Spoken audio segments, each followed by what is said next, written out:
हम लोग जानते हैं कि पेय पदार्थों में सबसे महत्वपूर्ण जो पेय पदार्थ है उसमें चाय और कॉफ़ी का स्थान आता है। चाय और कॉफ़ी सबसे महत्वपूर्ण है। तो हम लोग जानेंगे आज कि चाय के उत्पादन के लिए आवश्यक भौगोलिक दशाएं क्या होती हैं, है ना। चाय भारत में एक बहुत ही महत्वपूर्ण पेय पदार्थ है, पेय फसल है, और जो है ठंडे प्रदेशों में इसका डिमांड बहुत ज़्यादा होता है। हम लोग भी देखते हैं कि ठंडे मौसम में जो लोग हमारे देश में है चाय का सेवन थोड़ा ज़्यादा करते हैं, क्योंकि चाय जो है सो हमें गर्मी अंदर से प्रदान करता है। तो चाय के उत्पादन के लिए आवश्यक भौगोलिक दशाएं कुछ होती हैं महत्वपूर्ण। उन भौगोलिक दशाओं को हम लोग जानेंगे कि चाय का उत्पादन कहाँ पर हो सकता है। तो ये जो चाय है, टी है ना, टी जिसको भी लोग बोलते हैं चाय, इसके लिए उपयुक्त भौगोलिक दशा क्या है उत्पादन के लिए। पहला जलवायु। जलवायु क्या, उष्ण कटिबंधीय, उष्ण कटिबंधीय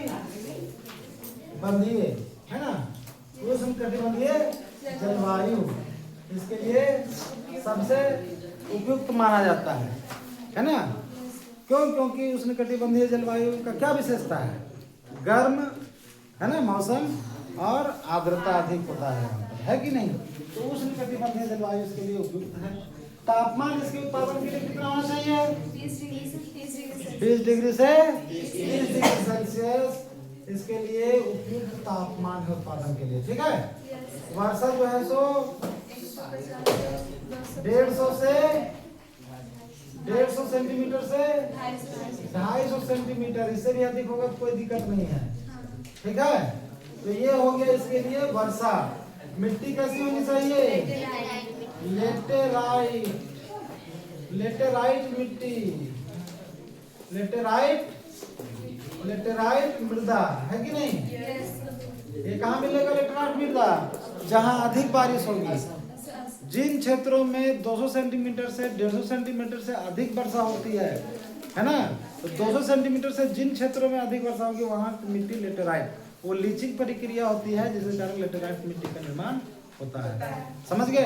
तो लेटेराइट मृदा इसके लिए सबसे महत्वपूर्ण है। भूमि कैसा होना चाहिए, तो ढलान वाली भूमि, ये सबसे इम्पोर्टेंट है। चाय का उत्पादन वही होगा जहाँ भूमि क्या होगा, ढालू जमीन होगा, ढालू भूमि होगी, ढलान वाले। क्यों आवश्यक है ढलान वाले, क्योंकि चाय के पौधा को तो पानी बहुत ज्यादा चाहिए, लेकिन उसके जड़ में पानी रुकना नहीं चाहिए। पानी पड़ा और पानी फिर बह जाना चाहिए, उसके जड़ में रुकना नहीं चाहिए, नहीं तो उसका पौधा क्या हो जाएगा, मर जाएगा, है ना। इसलिए ढाल वाला जमीन इसके लिए, इसलिए देखेंगे आप लोग कि पहाड़ी प्रदेशों में है ना, और पहाड़ों वाले क्षेत्रों में चाय का उत्पादन सबसे ज्यादा है। हमारे यहाँ चाय का उत्पादन सबसे ज्यादा कहाँ होता है, असम में होता है कि नहीं। उसके बाद पश्चिम बंगाल का जो दार्जिलिंग एरिया है, थोड़ा बहुत मसूरी साइड होता है, साउथ में भी नीलगिरी की जो पहाड़ियाँ हैं वहाँ पर चाय का उत्पादन होता है कि नहीं।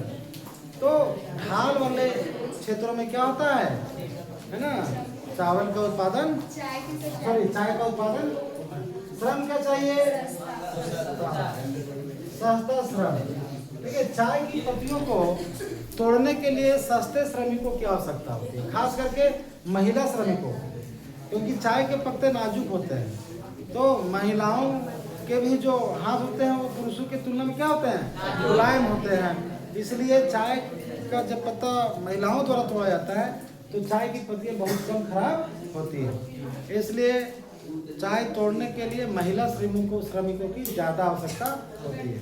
चाय एक बागाती जो है कृषि का एक फसल है कि नहीं, बागानों में ही इसको लगाया जाता है। एक बार जब चाय का पौधा लगा देते हैं तो 30 से 40 वर्षों तक उसे चाय की पत्तियां तोड़ते रहते हैं, है कि नहीं। तो आप लोग समझे कि चाय के उत्पादन के लिए किस भौगोलिक परिस्थिति की आवश्यकता होती है। तो भारत में ये भौगोलिक कंडीशन है।